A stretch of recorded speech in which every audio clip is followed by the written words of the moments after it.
Good morning student. मैं गजराज civil engineering में building construction subject लेकर उपस्थित हुआ हूँ स्टूडेंट। थर्ड सेमेस्टर स्टूडेंट अर्थात सेकंड ईयर वाले स्टूडेंट के लिए ये सब्जेक्ट मोस्ट इम्पॉर्टेंट सब्जेक्ट के अंतर्गत आता है स्टूडेंट। तो आपका सब्जेक्ट बिल्डिंग कंस्ट्रक्शन क्लियर हो गया स्टूडेंट। बिल्डिंग कंस्ट्रक्शन भवन निर्माण, ये सब्जेक्ट आपको अकॉर्डिंग टू बीटी सिलेबस इस सब्जेक्ट के बारे में हम आपसे डेली अकॉर्डिंग टू सिलेबस हम चैप्टर वाइज आपको बिल्डिंग कंस्ट्रक्शन से रिलेटेड सारे टॉपिक को कवर करेंगे स्टूडेंट। ठीक है, तो पहला टॉपिक है स्टूडेंट आज का चैप्टर नंबर फर्स्ट इंट्रोडक्शन। ठीक है, इंट्रोडक्शन। तो सब्जेक्ट आपका है बिल्डिंग कंस्ट्रक्शन। बिल्डिंग कंस्ट्रक्शन भवन निर्माण, उसमें पहला चैप्टर इंट्रोडक्शन हम देखते हैं स्टूडेंट। देखिए स्टूडेंट, भवन निर्माण। भवन निर्माण सिविल इंजीनियरिंग में सबसे महत्वपूर्ण संरचनाओं में आता है। इसीलिए स्टूडेंट बिल्डिंग कंस्ट्रक्शन उतना ही इम्पॉर्टेंट है जितना आपका अदर सब्जेक्ट, जैसे आप सॉइल मैकेनिक्स आगे पढ़ेंगे स्टूडेंट, हाइड्रोलिक्स पढ़ेंगे, सोम पढ़ेंगे, उसी के अकॉर्डिंग आपको इस सब्जेक्ट पर भी फोकस करना होगा। और कुछ बच्चों को ये भ्रम रहता है कि ये तो थ्योरी सब्जेक्ट है और ये तो वैसे ही हो जाएगा। ये सब आपको बिल्कुल नहीं करना है, ये आपका कोर सब्जेक्ट है स्टूडेंट, इसलिए आपको पूरी फोकस करना है। ठीक है, तो भवन निर्माण। भवन निर्माण देखिए स्टूडेंट, एक बंगला बने न्यारा, सबसे पहला इंसान की जो ज़रूरत होती है वो रोटी, कपड़ा, और जब रोटी इंसान को मिलता है, कपड़ा मिलता है, उसके बाद तीसरा वो सबसे जो मूलभूत आवश्यकता है स्टूडेंट, वो आपका बिल्डिंग ही होता है, भवन होता है, ताकि वो जो है धूप से, वर्षा से तथा बाहरी असुरक्षा से उसका जीवन, उसके परिवार के जीवन सही आराम ढंग से वो गुजार सके स्टूडेंट। तो इसके लिए रोटी, कपड़ा के बाद स्टूडेंट मकान की ही आवश्यकता होती है। तो ये जो मकान है वो मकान एक सिविल इंजीनियर ही तैयार कराता है स्टूडेंट। तो इसलिए भवन निर्माण जो सब्जेक्ट है ये आपके माइंड में बन रहा होगा कि क्यों इम्पॉर्टेंट है। तो बात करते हैं कि जो भवन निर्माण है वो भवन निर्माण कैसे किया जाता है। और ये जो भवन है, भवन मतलब बिल्डिंग स्टूडेंट, कि जो आपके चारों तरफ से दीवारों से एक ऐसा घर जो आपके चारों तरफ दीवारों से, छत के माध्यम से ढका हुआ हो, तथा जिसमें सुरक्षा के लिए दरवाजा, संवातन, हवा के लिए खिड़की और जो वेंटिलेशन का प्रावधान किया जाता है, इन सब का संयुक्त करके जो निर्माण किया जाता है वो फिर स्टूडेंट आपको क्या बनता है, एक बिल्डिंग बनता है, एक भवन बनता है। क्लियर हो गया स्टूडेंट? ठीक है, तो भवन, मकान, जिसमें सोने के लिए, रहने के लिए तथा उसमें आपका खाना बनाने के लिए जो व्यवस्था किया जाता है वो मकान के अंतर्गत ही आता है स्टूडेंट, जिसके थ्रू आप अपनी आराम पूर्वक लाइफ, मतलब चाहे बाढ़ हो या वर्षा आ रही हो, धूप आ रही हो स्टूडेंट, उससे जो है आप आसानी से, मानव जो है आसानी से जो है सुरक्षा पूर्वक अपना जीवन जो है व्यतीत करता है, एकदम बिंदास चैन की नींद लेता है। और इसीलिए स्टूडेंट हमें भवन निर्माण की आवश्यकता पड़ी स्टूडेंट। मानव गुफाओं से बाहर निकलकर पेड़ों के, पहले कैसे थे मानव, भाई गुफा में रहते थे, पेड़ों के टहनियों पे वो जीवन बिताते थे, पेड़ों पे रहते थे, गुजारा करते थे।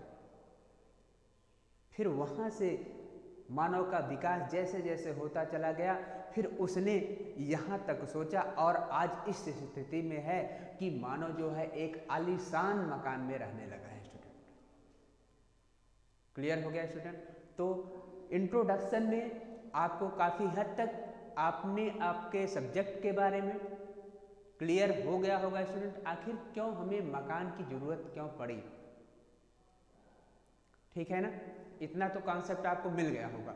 अब हम देखते हैं स्टूडेंट कि अकॉर्डिंग टू सिलेबस की भवन का जो निर्माण है वो उसके कितने क्लासिफिकेशन किए गए हैं कोड के हिसाब से। ध्यान रखिएगा स्टूडेंट, हमें जो सिलेबस में दे रखा है आपके, वो एनबी कोड के अनुसार जो भवन का वर्गीकरण किया गया है आपके सामने यहाँ पे रखा गया है। देखिए, भवन के उपयोग के आधार पर क्लासिफिकेशन स्टूडेंट, तो उसका क्लासिफिकेशन आपको दिख रहा होगा, A B C D E F G H और J वर्ग में रखा गया है।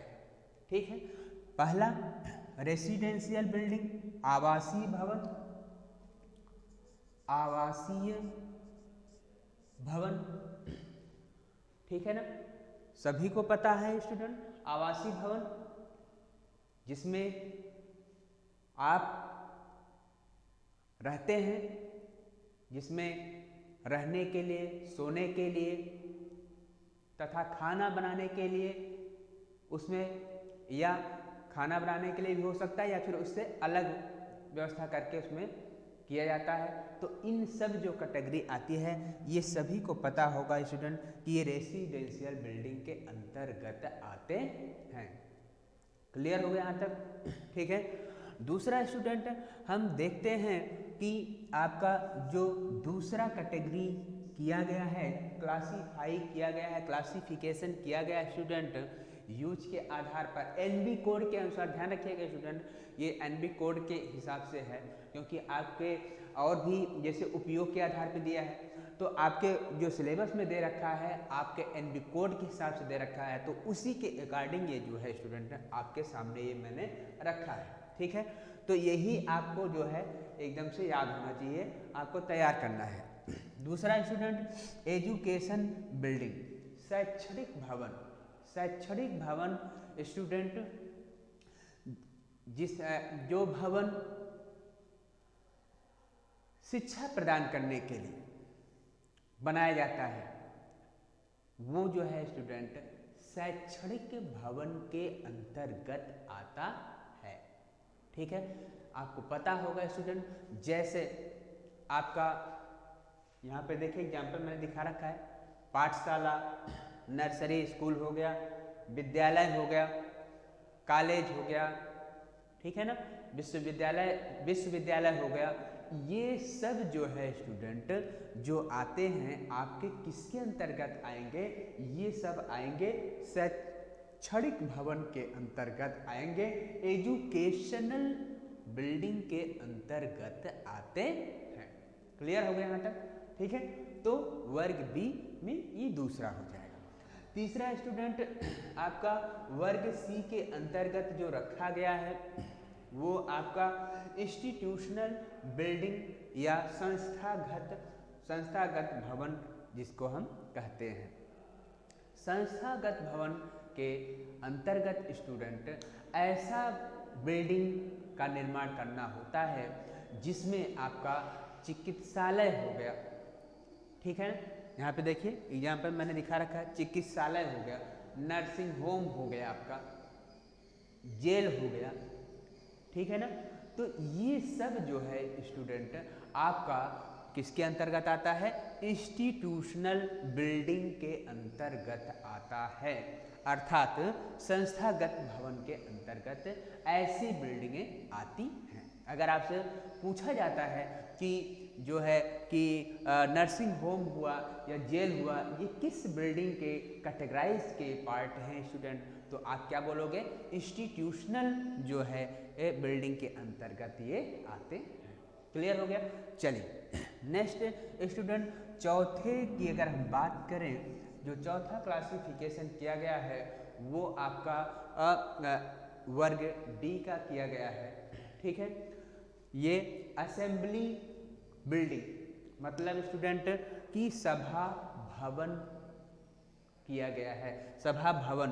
तो सभा भवन स्टूडेंट आपको नाम से ही पता हो गया होगा कि ऐसा भवन जिसमें भीड़ ज़्यादा एक साथ जो है ज़्यादा से ज़्यादा लोग इकट्ठा होते हों, ऐसा मकान किया जाए, तैयार कराया जाए जहाँ पे वहाँ पे भीड़ असेंबली सभा ज़्यादा से ज़्यादा लोगों की लगती हो, उस प्रकार से जब तैयार किया जाता है भवन तो वो असेंबली भवन के अंतर्गत आता है।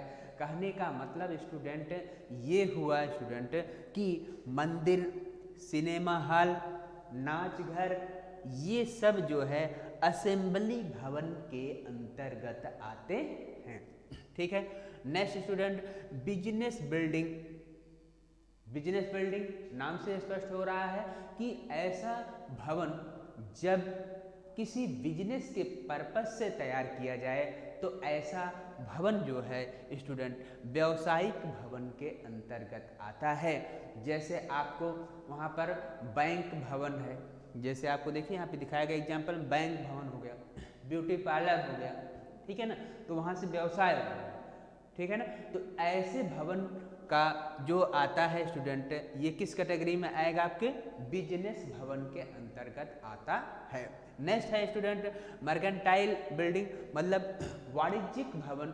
वाणिज्यिक भवन का मतलब स्टूडेंट वाणिज्यिक भवन के अंतर्गत स्टूडेंट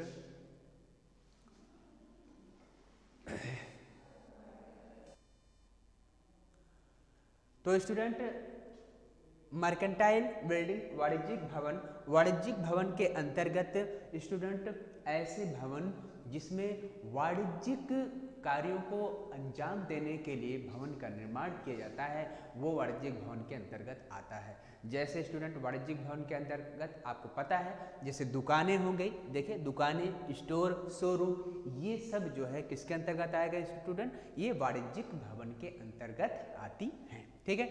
नेक्स्ट स्टूडेंट हम देखते हैं इंडस्ट्रियल बिल्डिंग, औद्योगिक भवन। औद्योगिक भवन आपको पता है स्टूडेंट, औद्योगिक भवन इसके अंतर्गत क्या क्या आते हैं, वर्कशॉप, कारखाना, ठीक।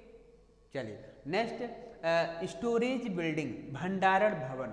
ऐसा बिल्डिंग जब हम भंडारण को ध्यान में रखते हुए उसका निर्माण कराते हैं, उस भवन का निर्माण कराते हैं तो वो भवन जो होता है स्टूडेंट आपका स्टोरेज बिल्डिंग के अंतर्गत आता है। एग्जाम्पल में आपको गोदाम, कोल्ड स्टोरेज जो है इसके एग्जाम्पल है, ठीक है।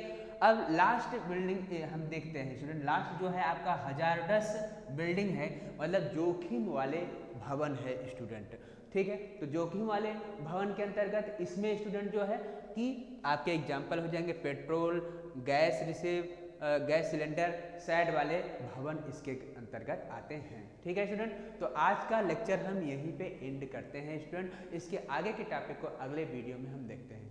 Thank you.